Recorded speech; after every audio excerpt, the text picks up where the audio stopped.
Picture perfect extra gold திருமணமான ஆண்களுக்கு திருப்பு முனையை ஏற்படுத்தும் ஹலாலான இயற்கை வியாகரா. வயதான பலகினமா, சுகர் பலகினமா, இனி கவலை வேண்டாம், உடனே ஆர்டர் செய்யுங்கள். வணக்கம்.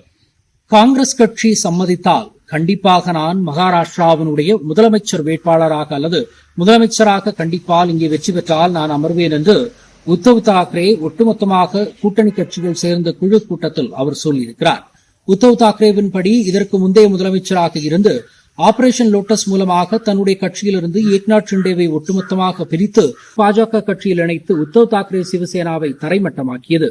அன்றிலிருந்து இதற்கு முன்னதாக பாஜகவில் ஏற்கனவே இருந்த உத்தவ் தாக்கரே தலைமையிலான சிவசேனா முதலமைச்சர் பதவியின் தர்க்கத்தின் காரணமாக மிகப்பெரிய அளவில் அந்த கூட்டணியை விட்டுவிட்டு காங்கிரஸ் கட்சியில் இணைந்து முதலமைச்சர் பதவியில் அமர்ந்து மகாராஷ்டிராவை ஆட்சி செய்தது.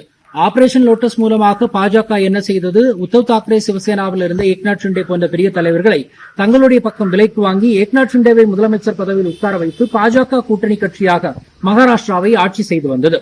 இப்போது உத்தவ் தாக்கரே ஏமாற்றப்பட்டார் என்பது மட்டுமல்ல, என்சிபியில் இருந்து சரத்பவாரை ஏமாற்றி அஜித் பவார் சென்றது போல அனைவரும் மிகப்பெரிய அளவில் ஏமாற்றி தங்கள் கட்சிக்கான முத்திரையை கூட தங்களால் பெற முடியாத அளவிற்கு சரத்பவார் மற்றும் உத்தவ் தாக்கரே தள்ளப்பட்டார் என்பது நமக்கு தெரியும். அந்த வேதனைக்கு தான் லோக்சபாவில் கிடைத்த மிகப்பெரிய வெற்றி அவர்களுக்கு ஆறுதலாக இருக்கிறது. யார் பெரியவர், உத்தவா ஏக்நாத்தா என்று பார்த்தால் உத்தவ் தாக்கரே தான் பெரியவர் என்கின்றதை லோக்சபா தேர்தலில் காட்டியிருக்கிறார். சரத்பவாரா அஜித் பவாரா என்கிறதை சரத்பவார் தான் மிகப்பெரிய தலைவர் என்று, என்சிபியினுடைய மிகப்பெரிய தலைவர் என்று அவரும் லோக்சபாவில் நிரூபித்து விட்டார். இனி நடக்கப் போகின்ற சட்டமன்ற தேர்தலிலும் இதே கூட்டணி ஒன்றிணைந்து செயல்பட்டால் கண்டிப்பாக வெற்றி பெறும் என்பதில் எந்த ஒரு சந்தேகமும் இல்லை. 288 தொகுதிகளை ஒட்டுமொத்தமாக வாரிவிடலாம் என்றுதான் காங்கிரஸ் மற்றும் அதனுடைய கூட்டணி கட்சி இந்தியா கூட்டணி பார்வையிட்டுக் கொண்டிருக்கிறது. பாஜக இந்த முறை எப்படி வெற்றி பெறப் போகிறது என்பதையும் அனைவரும் பொறுத்திருந்துதான் பார்க்க வேண்டும். அதனால்தான் உத்தவ் தாக்கரே சொல்லும் பொழுது காங்கிரஸ் கட்சி சம்மதித்தால் கண்டிப்பாக தான் முதலமைச்சர் வேட்பாளராக இருக்கலாம். ஆனால் காங்கிரஸ் கட்சி மற்றும் சரத்பவாருடைய என்சிபிக்கு இரண்டரை கலந்த ஒரு மிகப்பெரிய சந்தேகம் இருக்கிறது. உத்தவ் தாக்கரேவினுடைய ஒரு மிகப்பெரிய அளவிலான கூட்டணி கட்சி இல்லாமலேயே தங்களால் வெற்றி பெற முடியும், மகாராஷ்டிராவில் தனித்து போட்டியிட்டால் கூட மிகப்பெரிய அளவிலான மெஜாரிட்டியை பெற்றுவிடலாம் என்கின்ற நம்பிக்கை காங்கிரசிற்கு இருக்கிறது. அதனால் உத்தவ் தாக்கரேவை முதலமைச்சர் பதவியில் உட்கார வைக்க வேண்டுமா அப்படிங்கிற கேள்வியும் அவர்களுக்குள்ளாக இருக்கிறது.